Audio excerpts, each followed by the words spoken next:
back to Al in New York. Those 4 minutes can be agony. It is worrisome how much of my emotional well-being I sometimes wrap up in the whizometer. I work out of my home. I'm here all the time. Outside, beyond my front porch, is a place I visit only sporadically. The whizometer is my invite to see the world for a few minutes. You give me an 8 or more on the whizometer, like we got today, you're gonna like the way your weekend is shaping up, Atlanta. I'm scooting out the door to the front porch post-haste. More to the point, I'm scooting out at 7:21 a.m. It was the case this day, it will be the case tomorrow, it will remain the case as long as I'm able to get out there and as long as the weather report is good. Marjani walked to her Honda Civic and waved goodbye. See you tomorrow, Daniel. Our routine now is a wordless dance, forged from years of practice. Marjani the Astaire, me the Ginger Rogers, doing what she does, but backward and in heels. Her English is really good now, but the years in which she spoke so little taught us this silent tango. Sometimes we talk, sometimes we don't. I watched her old car groan and groan before starting. She's had that thing since I've known her, and I have no idea how it's still running. Marjani drove down Agriculture toward Stegman Coliseum, where she had to help clean up after an athletic booster event the night before. There was a University of Georgia home football game coming up, which meant all sorts of big events during the week, which meant more work for Marjani. She helps me in the morning, and then it's off to a series of odd jobs, cleaning, babysitting, house visits, occasionally cooking. That's what she did the day before, and that's what she will do for hundreds of tomorrows. If that sputtering car can make it, anyway. I took a sip from my water straw and watched her leave from my front porch.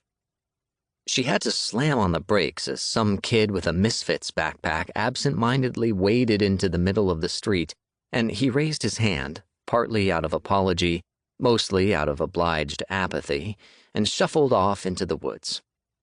The road was otherwise clear, a quiet type of morning when all of Athens is hung over. Everyone seemed to be sleeping an extra hour. Even the student family housing building, which is usually clattering with dutiful doctoral students, was sluggish and dim.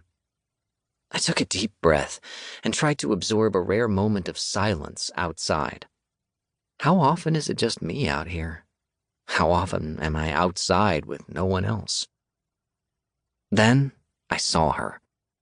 I am making it sound, as I describe it to you now, as if it were a big dramatic moment, like she jumped out at me, like I couldn't miss her, like she was wearing a bright red coat in a black and white world, like I was in a thriller. But it wasn't like that at all. She was just walking like she always walks. She is usually not the only person out this early, but was the only person that day. I had seen her every day at this time for the last 3 weeks, prompt, right on the button. A sophomore college student, maybe, carrying a blue backpack and walking on the sidewalk in the same direction Marjani had just driven. She was meandering up Ag Drive at 7:22 in the morning on a beautiful fall day.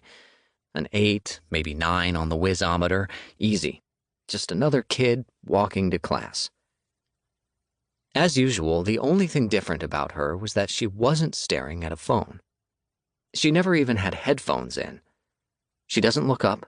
She is always by herself. She blends into the sidewalk.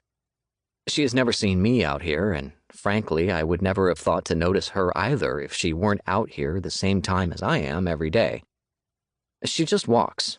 That's all she ever did. Until that day. That day, she stopped for a second. No reason.